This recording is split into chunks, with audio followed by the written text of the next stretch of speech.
Forgiveness. That's what we're going to be talking about today. Why, how I've used it, why, the things I've tried, and then through forgiving or through practices of forgiveness, what that has created. I think forgiveness is really important. I maybe didn't think this when I was when I was much younger. And just a caveat, by the way, I'm not religious. I wasn't brought up in a faith-bearing household. Neither of my parents, my siblings, any of my friends, growing up, were religious. And to be honest, religious studies when I was at school were pretty mundane. The teachers were boring to listen to, and you could tell they were just following a script, for what they needed to teach. So it very rarely caught my attention, to be honest. If anything, I had more questions for them than they were willing to answer.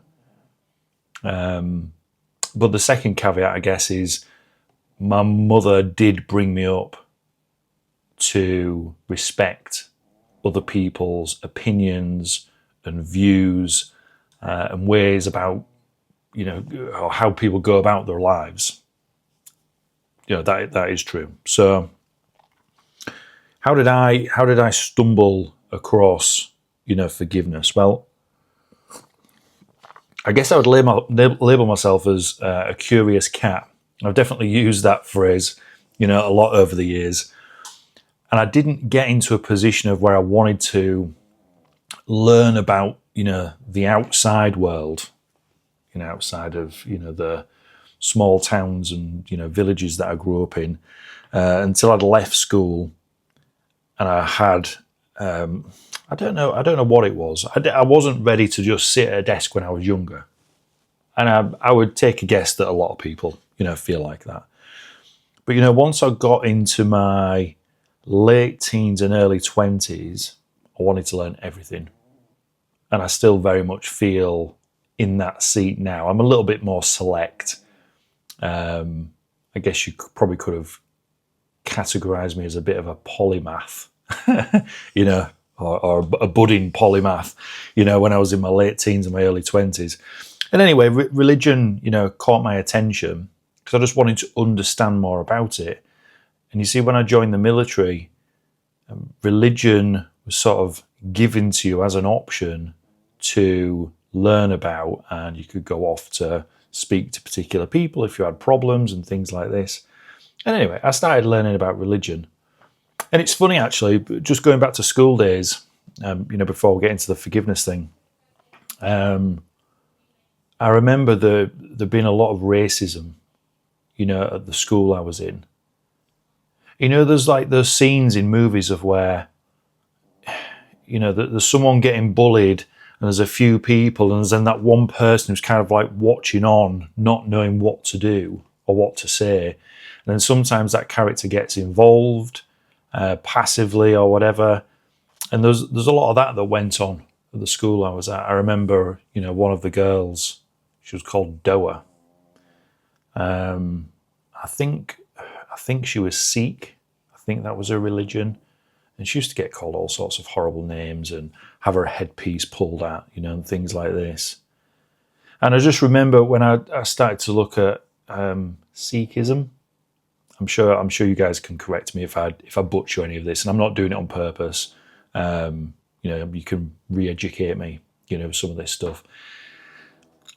So when I got into, the military, I then sort of took it upon myself because I was working with a more diverse, range of people. And I felt like it was my duty to learn about what they believed in, what they stood for, and why some of my colleagues were going off and, doing their prayers and wore different headpieces and things like this. And there's something really powerful stood out to me straight away. When I started looking at all the different types of religions. And the first obvious bonding point between religions was forgiveness. And it struck me really, like, really hard and quite profoundly. Because, you know, up to that point in my life, a lot of people had been on, dare I say, the wrong side of my childish, boyish, you know, anger tantrums, whatever you might want to call them. You know, I ended up, you know, getting in trouble with the police a few times when I was younger, getting into fights of where I could have quite easily, you know, resolved a few of them not so much, because the other person was, they were just going to harm me or the, you know, the people that I was with. So I chose to end those situations. But there were a few occasions of where it could have just been a conversation. And that was because I would see red so fast. And upon reflecting as I've gotten older, it's because I had this bubbling anger, which underneath that there was then a fear. And it was all to do with, you know, stuff that had happened basically when I was younger. You know, anger towards my biological father, anger towards, you know, one of my brothers, you know, fathers, and the things that he'd chosen to do to myself and, you know, my brother and my mother.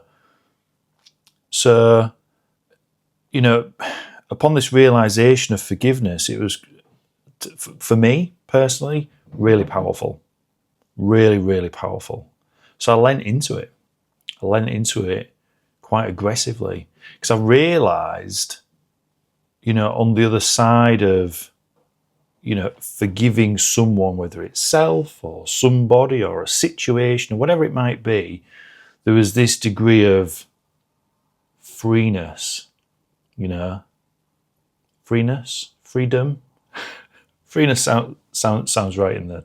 I know it's not an actual word, but, you know, this freeness, this liberation of no longer having to spend mental, physical, spiritual energy on thinking, you know, on that person or that situation or stuff that has already happened. Not happening, happened. And not projecting into the future of how that stuff can happen again or how it will affect what's going to happen. It's been and gone, it's past. So it's time to let go of it. You know, all that stuff's like living rent-free in my mind and my body. You know?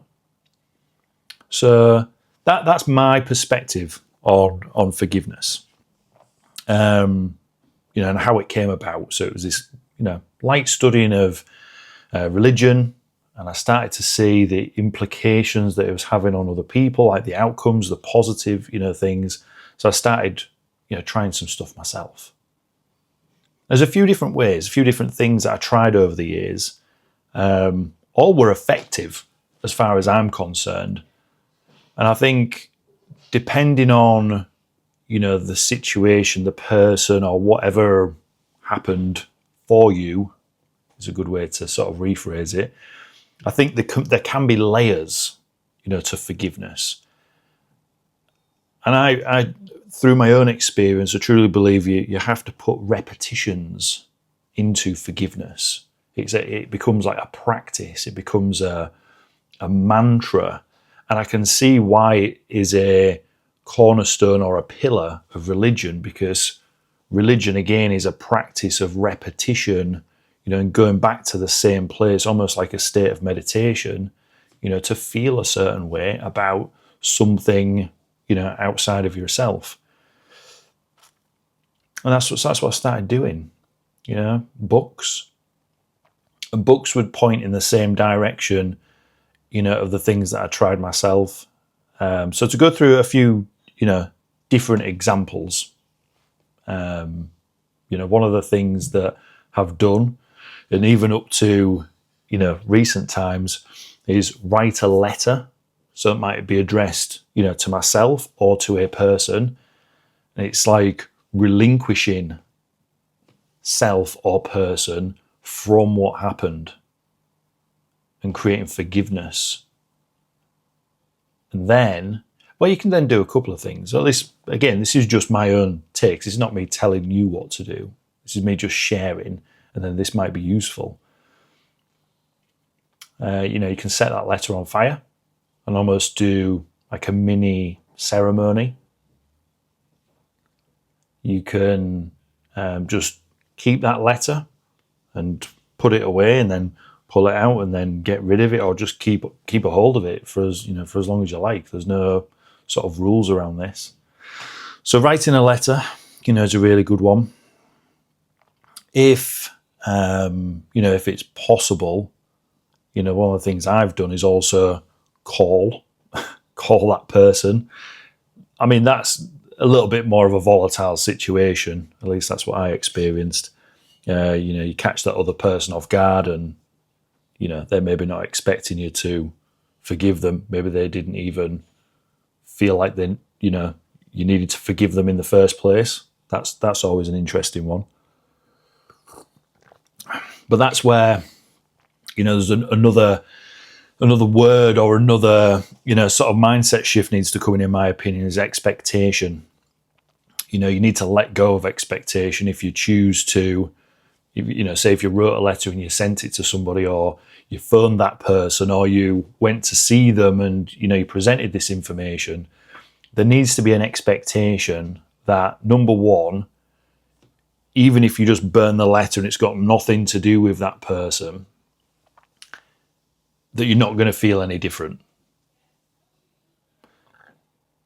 The second expectation is, if you do meet up with that person or you call them or whatever it might be, is that they might hang up.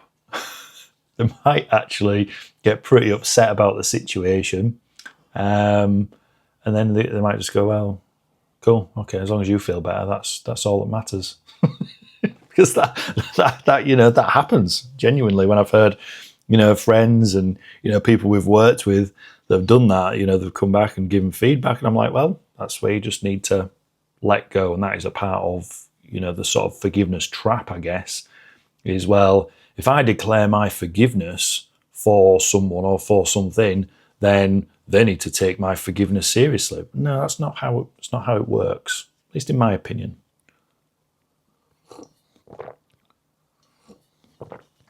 And then other things I've tried hypnosis to let go of scenes and scenarios and thoughts that have played through my mind and existed in my body, and they've been very powerful as well. I think all in all, combining and being conscious that I wanted to forgive and I wanted to let go has been the most powerful. Not being afraid to experiment and play around with it and have a light-hearted approach to it, particularly if it's something that has affected you in a big way, maybe something quite traumatic. It's approaching it in, dare I say, a playful manner has been very helpful for me. And now, if you're looking at, thinking about like, what's the outcome, from trying all these things for yourself, Rich? Well, it's going to sound like an advert, but again, I'm just sharing wholeheartedly and very honestly. More energy, have more clarity. I don't feel pinned down, by those thoughts. And whether this just comes with age, getting a little bit older and becoming a little bit wiser, but don't feel trapped by this like always there bubbling under the surface, like anger, and ready to just punch out and protect what little I might have. That sense of fear has been dissolved, and that was a big one for me, a real big one, because a realization I had around that, when I stopped being a personal trainer, and I reflected on why I had been so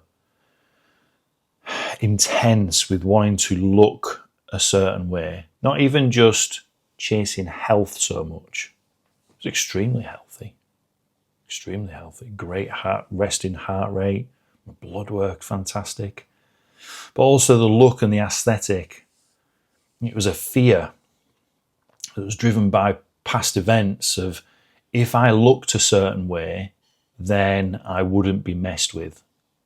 And then I wouldn't have to resort to violence or this part of myself that, is just bubbling there all the time. That makes sense? So forgiveness has been life-changing, has been transformational for me, and the compounding effects of that, over the years.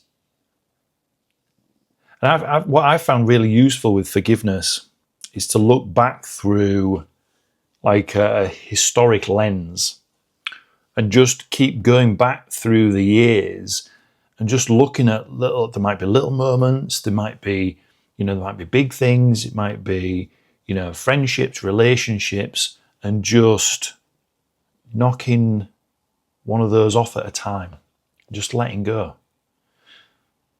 And what I felt from detaching myself from things that are just, already happened through the timeline of life, is then it's given me more energy and more purpose in the here and the now.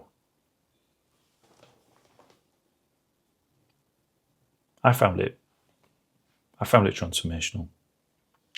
Those are the differences it's made for me.